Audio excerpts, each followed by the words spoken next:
கரெக்டா பதில் சொல்லணும். டிஆர் தீர்வா என்ன ஆச்சு? அது நான் உங்களுக்கு சொல்லிட்டேன். 7 லட்சம் ரூபாய் என்ன ஆச்சு? அது யாருக்கு கொடுக்க விருப்பம் அதை கொடுத்துருவோம். என்ன கொடுக்க விருப்பம்? ஓட்டு போட்டவங்க மட்டும் கொடுக்கணும்னு சொல்லுங்க. எழுதி சொல்லுங்க. நீங்க சொல்லுங்க. நாங்க தாராளம் பேசிக்கிட்டே இருக்கோம். அப்படி சொல்லுங்க. உங்களுக்கு நீங்க தாராளம் சொல்லுங்க. பேசிக்கிட்டே இருக்கோம். இஷ்டப்பட்டாலும் ஓட்டு போட்டவனுக்கு மட்டும் நீங்க வாய்மூலம் சொல்ல எழுத்த வேண்டாம். வாய்மூலம் சொல்ல நாங்க பேசிக்கிட்டே இருக்கோம். ஆமா சொல்லிக்கிட்டு இருந்தா பேசிக்கிட்டே இருக்கோம்.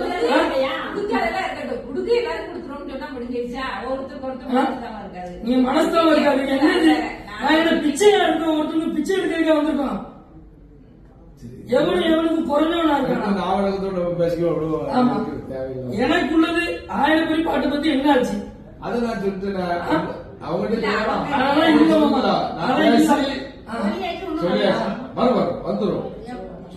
நான் என்ன சொல்ல, பேங்க் இருக்கலாம், வேண்டாம இருக்கலாம், உங்க கைக்கு வரும்.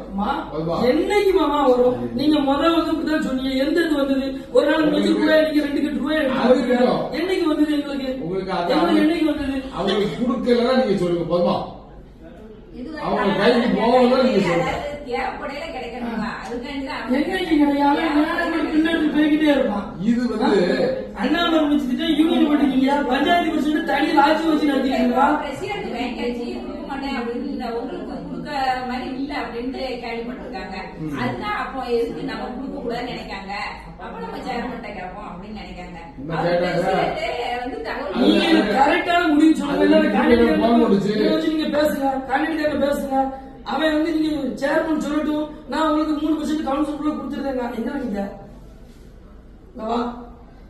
நீங்க வந்து 3% கொடுத்துருன்னு சொல்லுங்க. ஆனா உங்ககிட்ட கேட்க மாட்டோம். கேண்டிடேட் வாங்கி கொடுத்தோம். அவர் சேர்மன் பதில் சொல்லட்டும் கேட்கிறேன். சேர்மன்ட்ட வாங்கிக்கோங்கன்னு சொல்லிட்டாங்க. நான் கொடுத்தாச்சு. சேர்மன் வாங்கன்னு சொல்லி இப்ப 20 நாள் ஆயிட்டான். எனக்கு வந்து தம்பி கொடுத்தாப்ல. காண்டிடேட் நீங்க தானே மாமா விட்டுருப்பீங்க. காண்டிடேட் எங்கிட்ட கேட்க அண்ணா காண்டிடேட் ஏற்று டெண்டர் போட வைப்பா. டெண்டர் போட விட மாட்டீங்க. நாங்க ஏற்று டெண்டர் போட்டா டெண்டர் போட்டோட சரியில க்ளோஸ் பண்ணுவீங்க. டெண்டர் போட்ட நீங்க தான் உங்களுக்குள்ளது உங்களுக்கு வந்துடும். அது பொறுப்பு அன்னைக்கு போலேன்னு சொன்னேன். நீங்க கட்சியில தலையிடக்கூடாதீங்க. அன்னைக்கு நீங்க பேசுங்க. கட்சி தலையிடக்கூடாதீங்க. அன்னைக்கு நீங்க பேசும்போது எல்லாம் 2% அதெல்லாம் இந்த கட்சிக்கே வரல. இது கவுன்சிலருக்கு முறைக்கு வந்திருக்கு. கட்சிக்கே வரல. கவுன்சிலருக்கு முறைக்கு நீங்க சொல்லுங்க. இல்ல உங்க சூழ்நிலை தெரியுது. நீங்க உங்களை